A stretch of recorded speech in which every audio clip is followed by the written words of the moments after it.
Vamos então proceder à avaliação da linguagem e um dos aspectos mais importantes da linguagem é a avaliação da fluência do discurso. E vamos pedir à pessoa que nos conte uma história ou que relate como é que se faz, por exemplo, uma receita de culinária. Sabe fazer ovos mexidos? Sei sim. Então, conte-me lá como é que se faz. Então, primeiro eu costumo fazer ovos mexidos com 2, 3 ovos. Parto os ovos, coloco-os numa tigela, depois adiciono também sal e costumo fazer com salsa também. Primeiro bato os ovos, depois de bater os ovos e de já estar em condições perfeitas, coloco uma frigideira e depois enquanto vai cozinhando os ovos mexidos também vou misturando com o garfo. Depois posso adicionar algumas tiras de fiambre ou de queijo aos ovos mexidos e costumo fazer ovos mexidos com arroz, me parece uma boa refeição, e normalmente é assim que eu faço.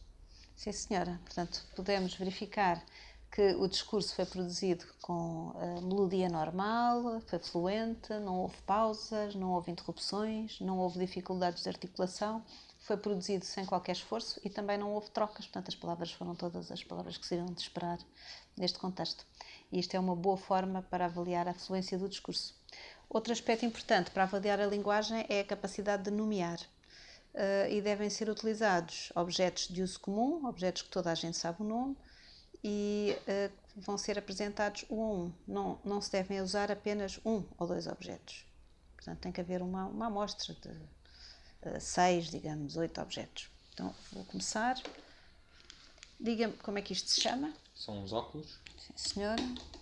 E isto aqui. É uma moeda de 50 cêntimos. Sim, senhora. Isto. São umas chaves. Isto. É uma bolsa. Isso. De porta-moedas. Este aqui. É um anel. Exato. E isto aqui. É um relógio. E agora vamos produzir palavras um bocadinho menos frequentes, portanto mais difíceis. Esta parte do relógio como é que se chama? É um mostrador. E esta parte aqui? A parte da fivela. Sim, senhora. Muito bem. Portanto, não houve pausas, não houve hesitações, não houve trocas. A prova de nomeação foi inteiramente normal. Quando há dificuldades, nós devemos de relatar a percentagem de erros, ou seja, em 8 objetos, quantos foram nomeados corretamente.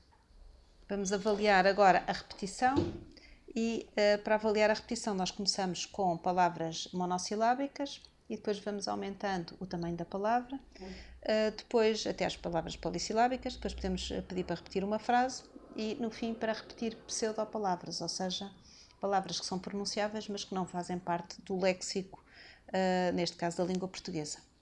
Portanto, vou-lhe pedir que diga as palavras que eu disser. Sol. Sol. Mel. Mel. Casa. Casa. Mota. Mota. Camisola. Camisola. Margarina. Margarina. E agora frases. Deita isto fora. Deita isto fora. Onde está a criança? Onde está a criança? O carro não está bom. O carro não está bom. E agora pseudopalavras. Licaro. Licaro. Pogatro. Pogatro.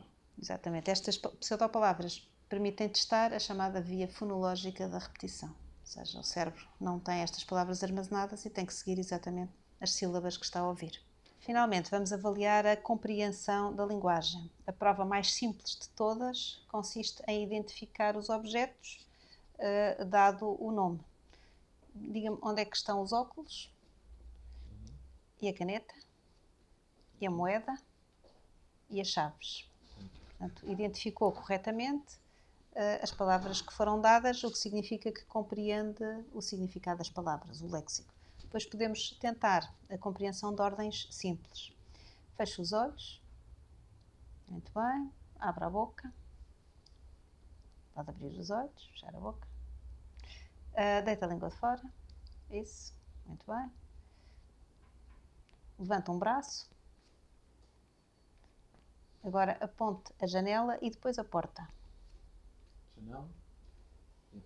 Sim, senhora. Portanto, nesta prova é muito importante não dar as chegas não verbais, ou seja, dizer fecha os olhos e ao mesmo tempo fazer o gesto, porque a pessoa depois apenas pode limitar a imitar e não estar a compreender aquilo que lhe está a ser pedido. Outro aspecto importante quando se avalia a compreensão é que a pessoa não tenha que responder, para não contaminar com o discurso. Ou seja, as ordens são muito simples e a resposta é apenas motora, apontar a porta, apontar um objeto e mais nada.